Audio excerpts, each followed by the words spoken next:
everybody, it's Rebecca here at Why Mermaids, and no, you're not seeing things. This is a new video on my channel. It's Oscar season, so it's time for another Best Picture Readathon announcement and TBR. Yay! So if you're new or it's been a while and you've forgotten, which I can't say that I blame you, every year Caitlin and I make a Best Picture themed read book thing. It used to be a tag that we would do, and then as we evolved and our time diminished and booktube kind of changed, we switched this into a readathon. Oh, my cat just came in, so if you heard that, that's what that was. We've morphed it from a tag into a readathon, and so last year was the first year of the readathon. We did it for a week. We found that that was pushing it. It was way not enough time. So this year we are doing the entire month of April for this readathon, which is great. Also, the Oscars are like way pushed back, so this is way later in the year, and it just feels weird to be in front of the camera and to do this, and yet it's March 31st. But anyway, we're rolling with it. It's been a weird year anyway, right? Right. What we do is for every movie that has been nominated for Best Picture, we come up with a prompt and you try to read a book that goes along with the prompt. Now, we know that there are 8 and 8 might be a lot for you for 1 month, so pick the movies that you really liked and read the books for their prompts, or just read through whichever ones sound interesting to you, with a goal of obviously reading all 8. Now, I also make it a personal challenge of watching all of the movies before the ceremony. I've so far seen 1, and it was last night.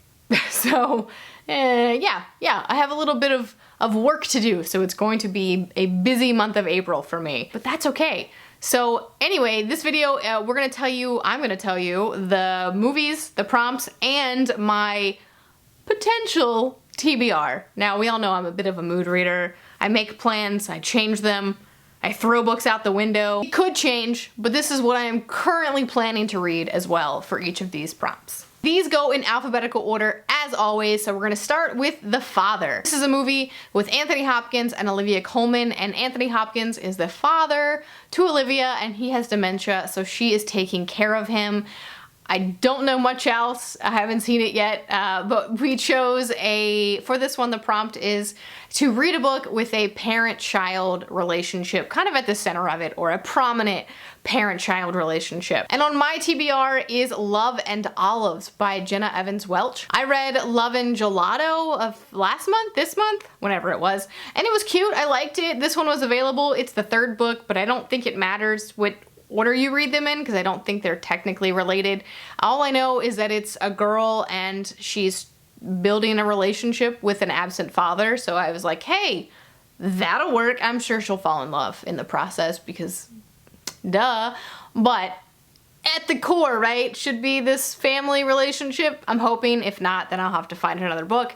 But according to the synopsis, that seemed pretty prominent, so that's what I am choosing. Next up is Judas and the Black Messiah, and for this one we have said to choose a book that is about Black history or an anti-racist book. So I have chosen Heavy, an American Memoir by Kiese Layman. This one has been on my Audible for quite some time. I know it's about his life growing up in America as a Black man, and I thought that that was pretty fitting for it, so that's what I have chosen to read. I just finished recently Stamped, the young adult version by Jason Reynolds and Ibram X. Kendi, and it was read by Jason Reynolds, so highly recommend that one. I would have chosen it, but I have just read it, so I figured I have so many more books that fit this prompt that I need to read, and so this was at the top of that list.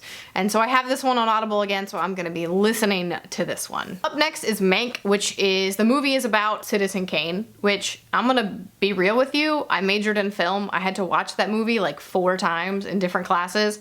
Not a fan. And if you want to take away my film degree, go for it, because it doesn't really do any good for me right now anyway. So yeah, I'm not a big fan of Citizen Kane, so I'm kind of not excited about watching this movie, but it's about a forgotten contributor. So we have chosen to choose a book, a forgotten book. So a book that's been on your shelf for at least a year, on your shelf or TBR, for at least a year. And most of the books that I am reading for this challenge meet that criteria. But specifically, I'm gonna choose An Ember in the Ashes by Sabaa Tahir. This one I've been meaning to read for years. And the fourth, whatever, book just came out recently. So at least now I don't have cliffhangers where I don't have to wait like 2 years for a new book. It's already out. So now it's a perfect time to finally read it. So that's the plan. Will I keep putting it off? Maybe, but this is the plan. Next up is Minari, which is about a Korean family living in Arkansas and in like the 80s and kind of just what that looks like as an immigrant Korean family in America. And I really loved it. That's the only one I've watched so far. And I mean, are we gonna go 2 for 2 with Korean movies winning? I don't know, but that'd be kind of cool. I'm down for that. Parasite won last year, and then this one, I'm stoked, right? The way that the face of the movies that are winning and nominated is changing, but anyway, sort of. It's still so backward in other ways. So for this one, Minari, the prompt is to choose a book that is a memoir or a book with autobiographical influences. So maybe not necessarily nonfiction, but based around a true events or true story. So again, I have like 4 books on my list that would meet this criteria, but officially I am choosing Angela's Ashes by Frank McCourt. Been on my TBR for a long time. I feel like it's just a classic. I'm an English teacher. Why haven't I read this book? I don't know. I'm gonna try to remedy that and read it. So that's the plan. Up next is Nomadland, which is about a woman who is a nomad? I don't really know, but I want to watch it. I've heard really good things. So for this one, the prompt is to choose a book. It is about travel or a traveler.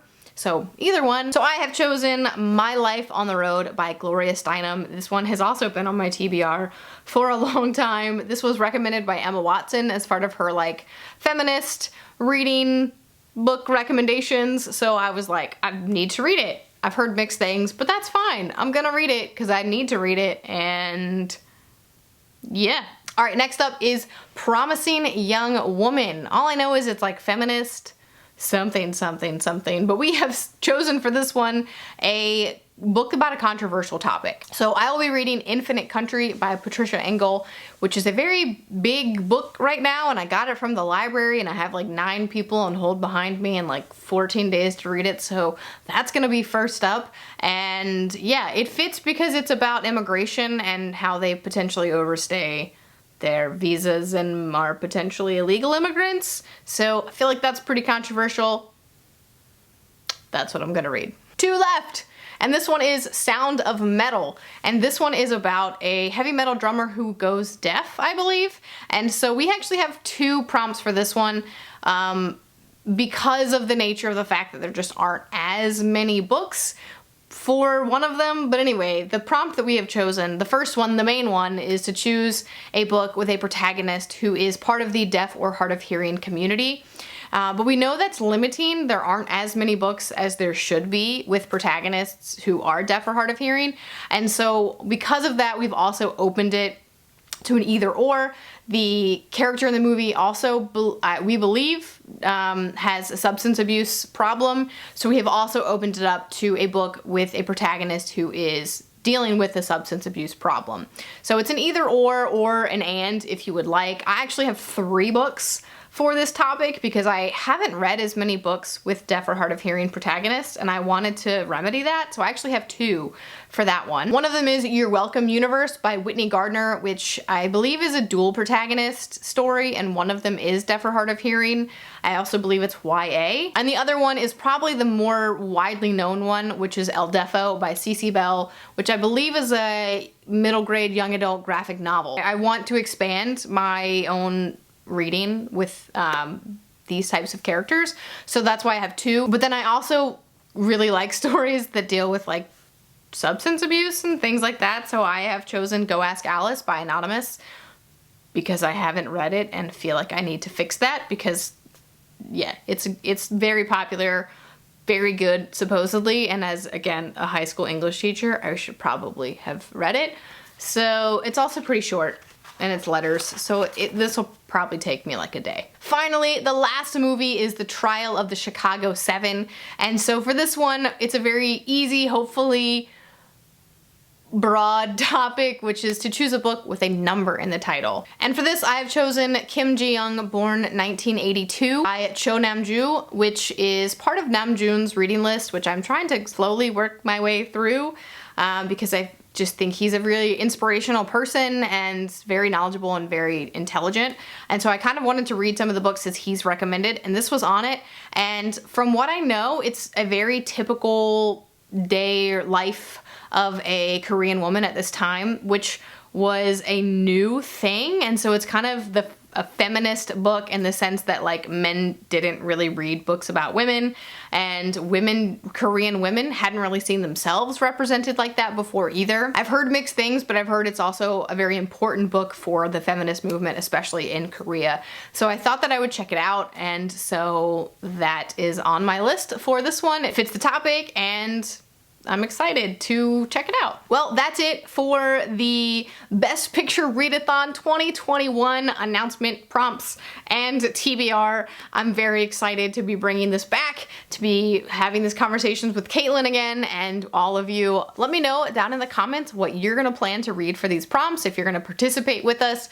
Make sure you follow us on social media. We have a Readathon Twitter, and then we also have individual Instagram accounts where we're going to be keeping you updated on our reading progress and updates and things like that.